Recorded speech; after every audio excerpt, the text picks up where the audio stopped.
अस्सलाम वालेकुम रहमतुल्लाहि बरकत। दोस्तों, आज मैं बात करने वाला हूँ टिकटॉक एजेंसी के बारे में। और इस एजेंसी के ये एजेंसी होती क्या है, इसका काम क्या है, ये एजेंसी किस तरीके से काम करती है, इसके क्या पॉलिसीज होती हैं, आज मुकम्मल इस तरीके पे बात करूंगा। और ये एजेंसी सिर्फ टिकटॉक की नहीं, इसके अलावा सोशल ऐप जितनी भी ऐप्स हैं वो एजेंसियाँ भी सेम यही काम करती हैं। देखें, एक होस्ट है, वो अच्छी होस्टिंग करता है, उसकी रैंकिंग टिकटॉक की जो लाइव रैंकिंग है वो शो हो रही है, और मतलब कि उसके ऊपर सारा कुछ शो हो रहा है।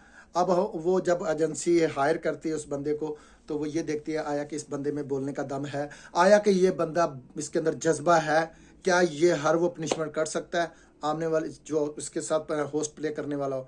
वो देखते हैं हर चीज़। फिर उसके बाद एजेंसी नए होस्ट को ये कहती है कि हम आपको $5 या $10 देंगे। वो शुरू में उसको थोड़ा बहुत प्ले करते हैं, इसलिए कि शायद ये होस्ट जो है थोड़ा बहुत हिम्मत करे।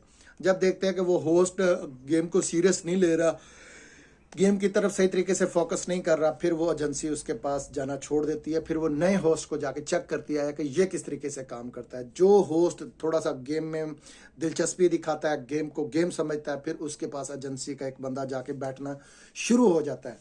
और वो लोगों को उसके साथ, मैं आपको एक बात बताऊं, अगर एक होस्ट कोई मैच रखता है और वो मैच किसी के साथ रखता है, उसको पता होता है कि अगर मैं मैच हार गया तो मेरी तो बेइज्जती है, और वो फिर अपने एजेंसी वालों के साथ कमिटमेंट रखता है, कहता है कि मुझे ये मैच विन चाहिए, तो फिर एजेंसी उसको कहती है कि हम आपको मैच विन करवाएंगे, हम आपको टॉप 1 भी लेके देंगे, हम आपके लिए सब कुछ करेंगे, लेकिन जो आपको एजेंसी प्ले करेगी, चाहे वो ₹1 है, चाहे वो ₹1,00,000 है, चाहे 10, जितना भी है, वो सारा का सारा हम वापस ले लेंगे। जितना हम आपको देंगे वो सब का सब हम वापस लेंगे। और हाँ, जो आपको बाहर से प्ले होगा, रैंडम में प्ले होगा, यानी कि बाहर के लोग प्ले करेंगे, एजेंसी से हटकर बाहर के लोग आपको प्ले करेंगे, उसमें से भी हम 20% रखेंगे। लेकिन ये है कि आपको मैच नहीं हारने देंगे। और दूसरी बात यह है कि आपको टॉप 1 भी लेके देंगे, रैंकिंग में आप ऊपर रहोगे। होस्ट इस बात पे एग्री हो जाता है, वो कहता है यार चलो सही है, अब एजेंसी की इज्जत की बात है, अब लोगों के सामने मैंने मैच रखा है, मेरी जगह जगह पे पोस्टर लगे, कौन बंदा अपने आप की हार देखना चाहता है। वो कहता है मुझे मंजूर है, ओके करो, चलो थोड़ी बहुत तो दिहाड़ी लगेगी। एजेंसी क्या करती है, अपने होस्ट को जिताने के लिए फिर अपने कार्ड जो है वो लगा देती है, ओके। और एजेंसी जब वो मैच विन करती है, करने के बाद जितना भी एजेंसी के कॉइन्स खर्च हुए होते हैं वो एजेंसी उसी टाइम निकाल लेती है अपना, जो उसका होता है। और जो बाहर से प्ले होता है उसमें से भी 20% ले लेती है। बाकी होस्ट को बचे 2 लाख, 3 लाख जो भी है, वो उस रात की उसकी दिहाड़ी होती है।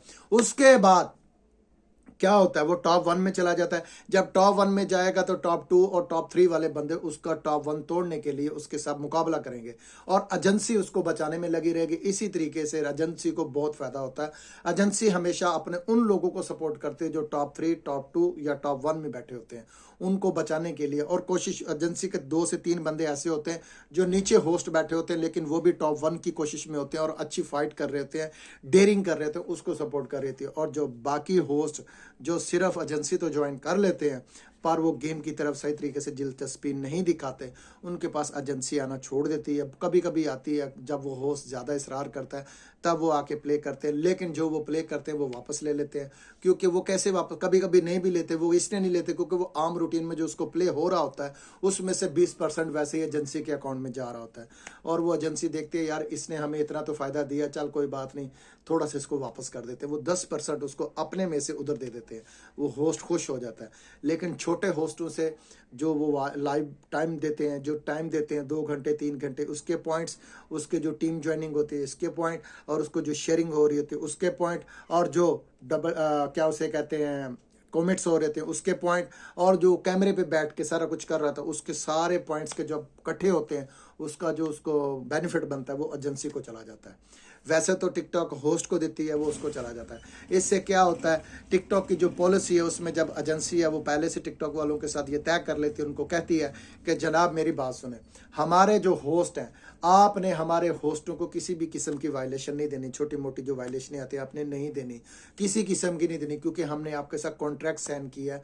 हमारी एजेंसी किसी भी तरीके से ना हो, क्योंकि एजेंसी बनाने का टिकटॉक खुद कहती है कि आप लोग अपनी एजेंसी बनाएं, कोई भी सोशल ऐप है, सबकी पॉलिसीज ऐसे ही होती हैं। और खुद की एजेंसी बनाने से ये होता है कि आप लोगों को जो आपकी एजेंसी में जो काम कर रहे होते हैं उसमें से आप लोगों को 20% यानी 30% आप लोगों को मिल रहा होता है। उसमें से टिकटॉक को सिर्फ फ़ायदा ये होता है, सारी की सारी गिफ्टिंग टोटल टिकटॉक को मिलती है, टिकटॉक को फ़ायदा होता है। और टिकटॉक को फ़ायदा होना भी चाहिए क्योंकि उन्होंने एजेंसी की पॉलिसी दी थी। और मैं ये बात आप लोगों को कह रहा हूँ कि रैंडम में जो खेलने वाला बंदा होता है उसमें ये होता है कि वो आज़ाद होता है, उसमें वो किसी का वो नहीं होता, वो अपनी मर्जी से खेलने वाला आज़ाद पंछी होता है। जब एजेंसी की बात है तो भाई एजेंसी आप लोगों को टाइम देती है, भाई आपने इतने घंटे पूरे करने हैं, आपने डेली के इतने घंटे देने हैं, आप महीने में इतने घंटे पूरे करने हैं और आपने ये टाइम पूरा करना है, ये क्राइटेरिया पूरा करना है। इस वजह से फिर जो कुछ होस्ट हैं वो करते हैं क्या है कि दिन के टाइम लाइव आ गए, रात को आ गए, वो अपने घंटे भी पूरे करते हैं, बूस्टर्स भी लेते हैं। इस तरीके से वो अपने आप को सर्कल चलाई रखते हैं। और इसमें एक चीज़ है, अगर कोई बंदा मतलब कि गिफ्टिंग लेके पैसा एजेंसी का लेके भाग जाता है और आईडी चेंज कर देता है, प्राइवेट करके विड्रा मार लेता है, और फिर एजेंसी क्या करती है, पीछे टिकटॉक वालों को मैसेज कर देती है और कहती है कि जनाब हमारा फलां बंदा था, फलां होस्ट था, उसने क्या किया कि हमारी एजेंसी के पैसा लेके भागा, लिहाजा इसको भागा है, लिहाजा इसको ब्लैक लिस्ट किया जाए। फिर एजेंसी उसका फेस बैन कर देती है, वो टिकटॉक पे जैसे ही आएगा तो उसकी आईडी बैन हो जाएगी। फिर लिहाजा वो क्या करता है, अपनी मास्क लगा के आता है, चेहरा ढांप के आता है और इस तरीके कुछ डीपीएस पे आ जाते हैं, इस तरीके से आते हैं। फिर वो अपने आप को ब्लैक लिस्ट से निकालने के लिए दोबारा एजेंसी के ऑनर से बात करते हैं, फिर उनसे कह के फिर वो एजेंसी के अपना ब्लैक लिस्ट जो हुआ होता है, फेस बैन हुआ होता है, उसको क्लियर करते हैं, फिर वो किसी और की एजेंसी में चले जाते हैं। टिकटॉक पे बहुत सारी एजेंसियां हैं, लेकिन इसमें आप लोगों को समझ आ जानी चाहिए कि एजेंसी प्ले किन लोगों को करती है, मैंने वो भी बताया। और हाँ, इसमें एक और चीज़ आ जाती है कि एजेंसी हमेशा एक ही बंदे को प्ले तब कर रही होती है जो बंदा टॉप 1 पे बैठा होता है, टॉप 2 पे बैठा होता है, टॉप 3 पे बैठा होता है। हर एजेंसी की कोशिश ये होती है कि हमारा होस्ट जो है वो टॉप 1 पे जाए और टॉप 1 पे बैठा रहे, और ताकि इस तरीके से एजेंसी में हमारे पास और लोग आए, हमें फ़ायदा हो। ठीक है, और फ़ायदा तो होगा, ज़रूर होगा, हर तरीके से होता है। और जनाब ये एजेंसी ये चीज़ होती है। और एजेंसी के अंदर एक चीज़ ये है कि एजेंसी जिसे चाहे, जब चाहे, जिस वक्त चाहे वो अपने अकाउंट अपनी एजेंसी से डिस्क्वालीफाई कर सकती है, उसको निकाल सकती है, उसको सस्पेंड कर सकती है और अपने अकाउंट से आईडी अपनी एजेंसी से उसे गट आउट कर सकती है, जिसको चाहे जब चाहे वो कर सकती है। लेकिन मेरी एक बात ये याद रख लीजिएगा, अगर कोई अदर कोई भी आईडी आ जाती है आपके पास, चाहे वो कोई भी इंग्लिश मैन है, कोई भी है, वो कहता है आप हमारे इस लिंक को ओके करो, हम आपको सपोर्ट करेंगे, हम आपको प्ले करेंगे, तो ऐसी गलती कभी मत कीजिएगा। आप हमेशा उसकी एजेंसी ज्वाइन कीजिएगा जिसको आप जानते हो, बिल्कुल बेहतर तरीके से जानते हो कि आपका वो पैसा लेके ना भागे, आपके पैसे लेके वो फरार ना हो, आपको पता हो कि ये बंदा मेरा पैसा लेके नहीं जा सकता, तब आपने एजेंसी ज्वाइन करनी है। उस बंदे के ऊपर भरोसा करके करनी है, जो बंदा आपको पता है कि ये आप इसको जानते हो, आपको इसके ऊपर भरोसा है, पूरा यकीन है कि ये वाकई ही मुझे फ़ायदा दे सकता है, तब ठीक है। और ऐसे नहीं। और जहां तक बात रहेगी मेरे भाई एजेंसी की बात, विड्रा की बात आ जाती है मेरे भाई, $100 अगर आपके पास है, अगर आपने विड्रा करना है तो आपके $2 कटौती होगी, $2 से $2.5 अगर पायोनियर पे आप कर रहे हैं। अगर पेपाल पे कर रहे हैं तो फिर आपके $3.5 कटौती होगी $100 में से। आप यहीं से अंदाज़ा लगा, अगर आप $100 का विड्रा कर रहे हैं, इससे ऊपर किसी किस्म की कोई कटौती नहीं होती। अगर सालाना की बात की जाए पायोनियर की, तो पायोनियर के ऊपर जो होती है वो भी ऐसे ही है। तो ये बात, इसकी पूरी डिटेल की वीडियो मैं आप लोगों को अगली वीडियो में बताऊंगा।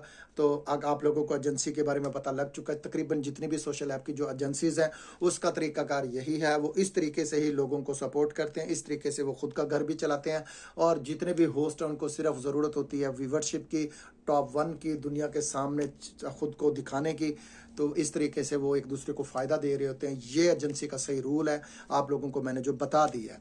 सो अगर मेरी आप लोगों को वीडियो अच्छी लगी हो तो मेरे इस यूट्यूब चैनल को सब्सक्राइब कीजिएगा, बेल आइकॉन को भी दबाइएगा। अगली वीडियो में मैं आप लोगों को बताऊंगा विड्रा के बारे में कि विड्रा के क्या कटौती है, उसका क्या तरीकाकार है, सारा बताऊंगा। सो मेरे साथ जुड़े रहिएगा अगली वीडियो के लिए। अल्लाह हाफिज़।